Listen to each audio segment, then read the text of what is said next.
我们首先要先插播的最新消息是来自日本石川县7.6大地震，因为陆续传出有灾情的发生，所以日本海陆空自卫队在晚间共计派出20架的飞机升空，要来确认灾情的状况。另外，自卫队位于石川县的基地也开放，让当地1000名的居民来紧急避难使用。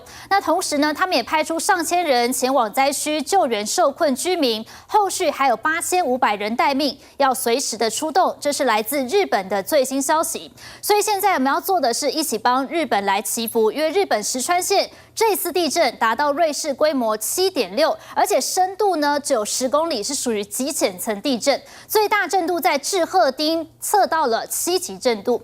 那么目前我们知道，日本气象厅持续发布海啸警报，包括呢在石川县是大海啸警报，初估会有超过5米海啸，邻近的包括了新泻还有富山，则是海啸警报，初估会有超过3米海啸。現在ご覧いただいているのは金沢市の MRO の本社の地震発生時の様子です。かなり揺れがあるのが確認できます。スタッフの方たちがまずは身の安全を確保しています。一阵天摇地动，天花板吊牌标示，桌面摆放电脑物品，还有窗帘瞬间剧烈摇晃，人员吓到连忙躲到桌子下避难。このスタッフの方たちがやっているように、大きな揺れの時にはまずご自身の命を最優先で守ってください。自身の体をまず硬い机やテーブルの下などに隠すようにしてください。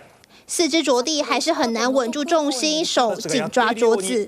ご覧いただいている映像は地震発生時、石川県の珠洲市の情報カメラの映像です。カメラが左右に強く揺さぶられているのが確認できます。発生当時の今カメラの情報をご覧いただいています。从监视器镜头就能感受到地震威力，树木也不堪剧烈震动，行驶中车辆不敢再开，驾驶吓到先把车停下。この最大震度7を観測する地震によって大津波警報、津波警報、津波注意報が発表されています。より高いところに避難するようにしてください。令和6年能登半岛地震规模7.6，深度为10公里，最大震度7级，重创日本石川县，民宅在地震后倒塌，通报高达上百件，许多民众被压伤送医，更传出土石崩落，活埋11人。石川县政府已经紧急向日本自卫队寻求协助，希望救出受困民众。另外，同样位在石川县的轮岛市地面被震裂，还发生火灾。また志賀原子力発電所をはじめ原子力発電所については現時点で異常がないことが確認をされております。日本政府强调，各地核电厂现阶段没有异常消息，但鉴于311大地震，要民众在海啸警报解除之前都不能掉以轻心。地月新闻综合报道。好，目前在当地的余震不断，在台北时间晚间的7点35分呢，在日本石川县又发生了瑞士规模5的强烈余震。总计在7.6的主震之后呢，已经发生了大约8次规模5以上的有感余震。另外，日本气象厅稍早下修了海啸警报，从原先我们刚刚替您提到的大海啸等级调降为海啸等级警报，也就是接下来会出现的浪呢，预估是不会超过3公尺。那截至目前为止，在日本石川县当地已经发生了大约50次左右的余震。那么现在呢，灾情不断，有上百栋的房屋倒塌，还有至少11位的民众因为土石流遭到掩埋，灾区可以说是满目疮痍。镜头也拍下在金泽车站一片混乱，还有海啸来袭的瞬间画面。水位暴涨，直击海啸来袭，这就在日本石川县沿海，海水逆流涌入，水流左右狂摇晃。监视器镜头左右剧烈摇晃，这是下午4.6分，规模5.7地震，但没想到短短4分钟再发生7.6强震。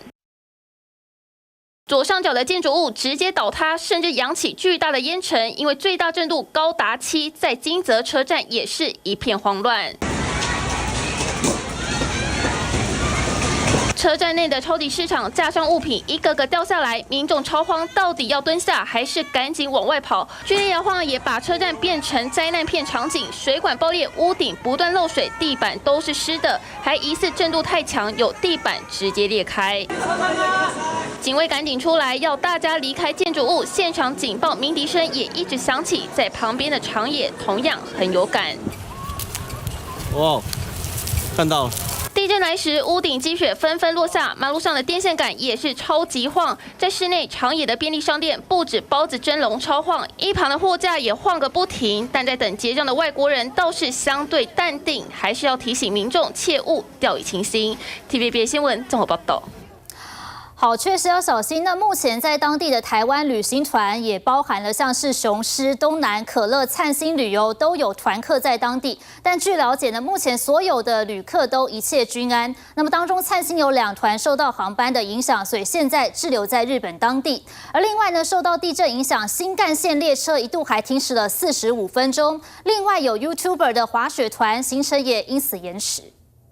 我现在呢是在这个东京往仙台的东北新干线的车上，刚刚呢能登半岛在下午4点钟的时候呢，一度发生了强烈的地震哦。那么列车呢为了安全起见呢，在刚刚也一度停驶了45分钟。地震当下 ，TVBS 记者刚好就在新干线上。日本石川县能登地区元旦这天不大平静，当地时间下午4点10分发生规模7.6的浅层地震，还有媒体顾问公司带着13位台湾 YouTuber 出差到苗场滑雪，也受到地震影响。当地时间下午5点多，行程大停摆。要从这个康哲车站搭新干线，结果呢在途中发生了这个大地震，所以现在目前新干线是全面的停驶。那刚刚看了一下，最快的话呢是要到2个小时之后才会发车。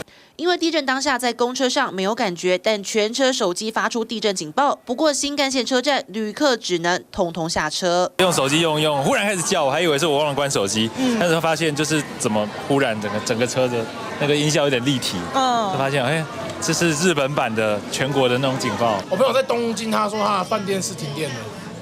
对，就蛮可怕的。YouTuber 还说是第一次遇到延迟状况，日媒也不断报道，包含石川、新系、富山、山形等县沿海地区发布海啸警报，还有能登半岛预计有5公尺的海啸。一位嫁到日本8年多的人妻住在九州最北端，突然听到屋外警报广播，虽然家人都很镇定，但她第一次碰到真的很紧张。因为我没有遇过啊，那我们家刚好又住海边，对，那因为电视的那个播报员的那个口气又很紧张。然后你就会想说，如果真的发生海啸了，我们该怎么办？据驻大阪办事处回报，已联系辖区内各侨团及留学生组织，尚未听闻有受灾状况。其他台湾旅行团东南旅游有4团在北陆中部地区，3团在名古屋，1团刚从金泽离开。雄狮8组团客在中部地区，还好团员都平安，行程也持续进行。还有山福旅游在北陆，目前有3团，大约100人。虽然交通受到封路影响，但全员平安。不过灿星有2团旅客滞留当地，虽然旅客平安，但受到航班影响。虎航也说明1月1号航班调整 ，IT 228回桃机起飞时间有待通知 ，IT 229延误多久还不知道。影响旅客共332人，只能说行程延误事小，祈祷灾害降到最低最重要。TVBS 吴慧妍、杨丽芬、林立日本报道。想看最完整的新闻内容，记得下载 TVBS 新闻网 APP。